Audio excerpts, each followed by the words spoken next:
আজকে আমি তৈরি করে দেখাবো চিকেন বিরিয়ানি রাইস কুকারে। এই রাইস কুকারে বিরিয়ানিটা ভাপানো খুব সুন্দর হয় আর ভাতটাও ঝরঝরে হয়। আপনারা রাইস কুকার থাকলে আপনারা একবার হলেও বাড়িতে বানিয়ে দেখবেন। রাইস কুকারে বিরিয়ানিটা খুব ভালো হয় বানানো আর খেতেও খুব টেস্টি হয়, দোকানের মধ্যে থেকেও ভালো লাগে। রীতা রায়ের রান্নাঘরে সকলকে স্বাগত। বিরিয়ানি করার জন্য কিছু উপকরণ নিয়ে নিয়েছি। পেঁয়াজটা কুচিয়ে নিয়েছি বেরেস্তা করব বলে। লঙ্কা, আদা, রসুন, গরম মশলা আর জিরের গুঁড়ো, তেজপাতা, টক দই। এদিকে বিরিয়ানির মশলা নিয়ে নিয়েছি ঘি, আতর নিয়ে নিয়েছি, কেওড়া জল, গোলাপ জল আর এদিকে দুধ নিয়ে নিয়েছি আমি কিছুটা। চালটাকে আমি আধা ঘন্টা আগে ভিজিয়ে রেখেছিলাম। মাংসটা আমি খুব ভালো করে ধুয়ে নিয়েছি। তার মধ্যে লবণ দিয়ে দেব, দই দিয়ে দেব, টক দই এখানে, আর অল্প বিরিয়ানির মশলা দিয়ে আমি এটাকে আধা ঘন্টা বা 1 ঘন্টার জন্য মেখে রেখে দেব। পারলে নর্মাল ফ্রিজে রেখে দেবেন। কড়াইতে তেল গরম হয়ে গেছে, এবার আমি বেরেস্তাটা করে নেব। লাল লাল করে বেরেস্তাটা ভেজে নেব। বেরেস্তাটা একটু সময় ধরে ভাজবেন, খুব তেজ আঁচে ভাজা যাবে না এটাকে, তাহলে এটা পুড়ে যাবে। মিডিয়াম টু লোয়ের দিকে রেখে রেখেই ভাজতে হবে। এই যে আমার বেরেস্তাটা হয়ে গেছে, এবার এটাকে আমি নামিয়ে নেব। অন্যদিকে আলু সিদ্ধ করে রেখেছিলাম, তাতে কালার লাগিয়ে আমি ভেজে নেব।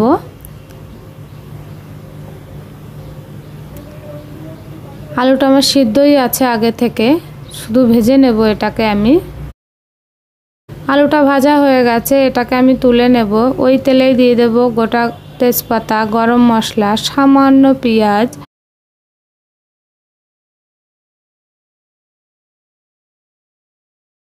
একটা টমেটোকে আমি দিয়ে দিলাম। দিয়ে এটাকে আমি ভালো করে ভেজে নেব। তারপরে এক এক করে মশলা অ্যাড করব। দিয়ে দেব কাঁচা লঙ্কা বাটা, আদা রসুন বেটে রেখেছিলাম সেটাকে আমি দিয়ে দেব এর মধ্যে।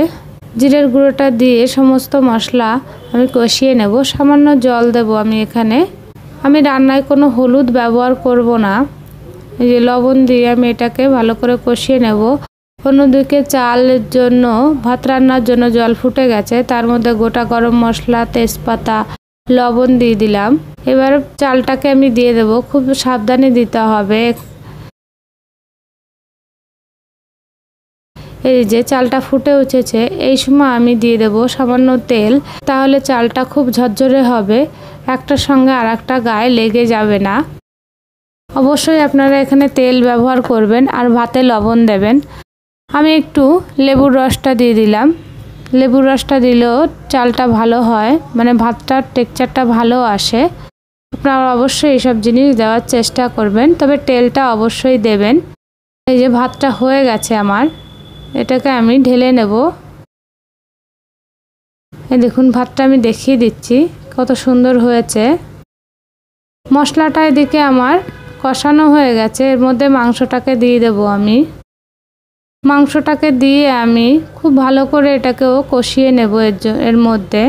এই সময় মাংসটা দিয়ে একটু ফ্লেমটা লো করে 5-10 মিনিটের জন্য ঢাকা দিয়ে দিলে মাংস থেকে যে জলটা বেরোবে সেটা বেরিয়ে যায়। সামান্য এখানে আমি দিয়ে দেব বিরিয়ানি মশলা। বিরিয়ানি মশলা দেওয়ার পরেও অল্প পরিমাণে জল দিয়ে আবারও একটু কষিয়ে নেব আমি। এবার ঢাকা দিয়ে দেব। এবার আমি গ্রেভির জন্য একটু জল দেব। খুব ভালো করে কষাতে হবে। কষাতে কষাতেই 70% রান্না হয়ে যাবে। এই যে আমি অল্প জল দিয়ে দিলাম, দিয়ে এটাকে আমি রান্না করে নেব ঢাকা দিয়ে।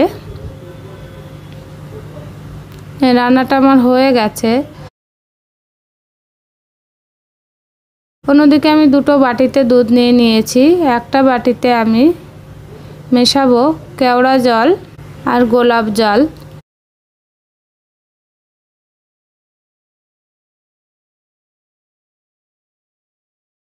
অন্য বাটিতে আমি একটু কালার মিশিয়ে দিয়েছি। রাইস কুকারের নিচটা একটু জল দিয়ে দেব, তারপরে ভাত দেব। এই যে জলটা, এই জলটা টেনে গেলেই আমাদের রাইস কুকার স্টিম হয়ে যাবে। এই যে একটু লবণ দিয়ে দেবো, প্রত্যেকটা লেয়ারে লবণ দিতে হবে। বিরিয়ানি মশলা দিয়ে দিলাম, ব্রেস্তা দিয়ে দেবো। এই যে লিকুইডগুলো তৈরি করে রেখেছিলাম সেগুলো এর মধ্যে দিয়ে দেবো। মাংসর কিছুটা গ্রেভি এখানে দেবো, অত নিচে আমি মাংস দেব না, তাহলে আমার তুলতে অসুবিধা হবে। ওই জন্য আপনারা চাইলে দিতে পারেন, কিন্তু আমি দিই না সাধারণত। ভাতটা দিয়ে দেবো, আবারও ভাতের লেয়ার করব আমি সেম প্রসেসে।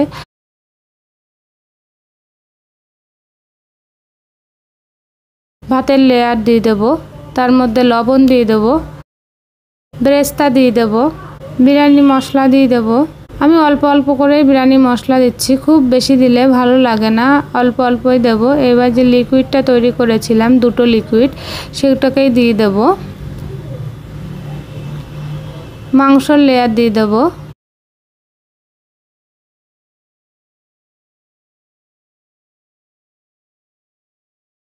খুব সহজভাবে আমি বিরিয়ানি করে দেখিয়েছি, আপনারাও এইভাবে করতে পারবেন। ঘি দিয়ে দেব এই সময়।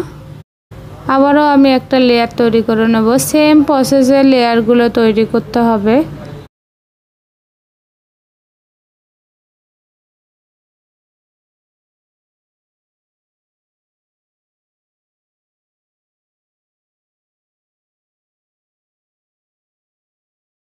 আমি এখানে ডিম সিদ্ধ করে রেখেছিলাম, সেটাকেও এর মধ্যে দিয়ে দেব। আতর দিয়ে দিলাম, মিঠা আতর। ঘি দিয়ে দেব, দিয়ে এটাকে ঢাকা দিয়ে দেব।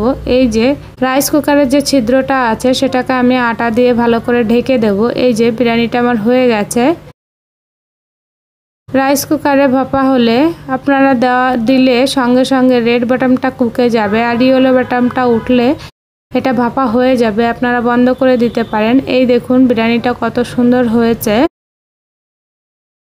খেতে খুবই টেস্টি হয়েছে।